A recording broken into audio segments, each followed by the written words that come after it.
Welcome to The Explainer. Today, we're jumping right into one of the giants of the programming world, Java. We're going to break it all down and take you from knowing absolutely nothing to writing your very first program.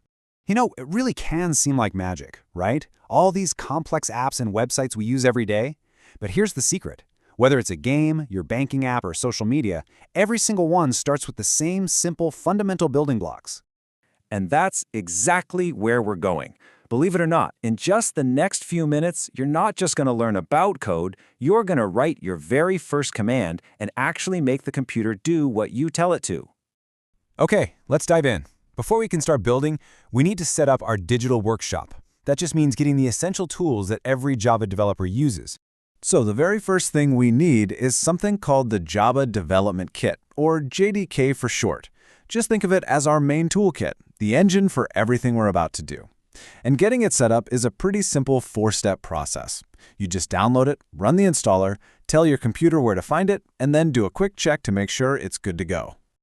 Now, you might also hear people talk about something called the JRE, the Java Runtime Environment, and this is a really important distinction. The JRE lets you run Java programs that are already built, kind of like being a passenger in a car. But the JDK, that's the entire mechanic's garage. It gives you all the tools you need to build the car from scratch. And since we're here to build, the JDK is what we need.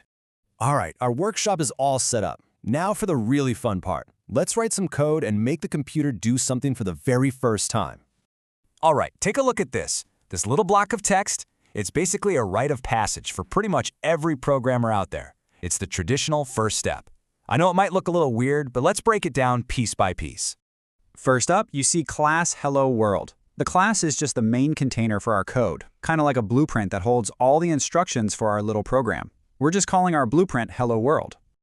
Okay, then we get to this line, public static void main. Now don't worry about all those words just yet. The key one to focus on is main. This is the special entry point for any Java program. When you tell the computer to run your code, this is the very first door it knocks on.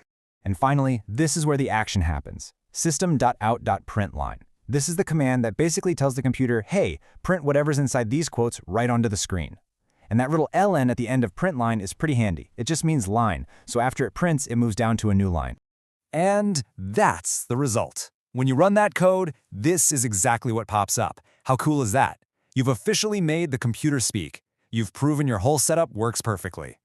Okay, so we made the computer talk. That's a huge first step. But the real magic happens when our programs can actually interact with a person.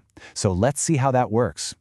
Now, look at this chunk of code. I know it looks a little more complicated, but don't sweat it. The most important new thing is that word scanner you see up top. That's a tool that lets our program listen for input. The rest of the code is pretty straightforward. It asks for two numbers, uses the scanner to read what you type, adds them together, and then prints out the final sum. And here's what it looks like when you run it. See how the program just stops and waits? It's waiting for you to type something. Once you do, it takes your input, does the math, and gives you the answer. It's no longer just a one-way street. You're having a conversation with the computer. This simple idea is the foundation for everything. So what's the secret sauce here? It's a built-in tool in Java called the scanner class. Its whole job is to be the program's ears, to listen for and read whatever the user types in, whether it's numbers, words, or anything else. All right, so as you start building bigger things, you can't just have code flying all over the place. It would be total chaos. You need some rules of the road, right? Something to keep everything organized, secure, and easy to manage. One of the first rules of the road you'll learn about are these things called access specifiers. Think of them like privacy settings for your code. Words like public and private control which parts of your program can see and use other parts. A perfect way to think about this is a banking app. The part of the code that checks your balance, you'd want that to be public so you can easily see it. But the part that stores your actual password, oh, that has to be private, locked down so nothing else can mess with it. So this isn't just about being tidy, it's about security.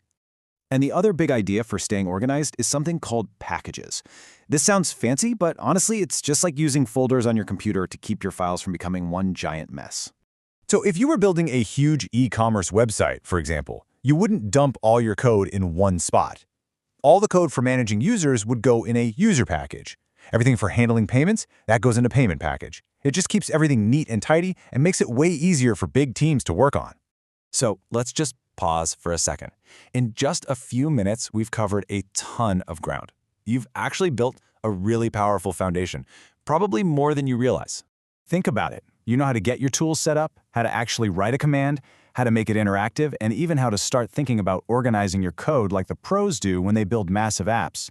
You've seen the whole workflow from start to finish. This is just the very first step. Every single app, every website, every game you've ever used started with these exact same concepts. The only question left is, what are you going to build next? Because now, the possibilities are officially in your hands.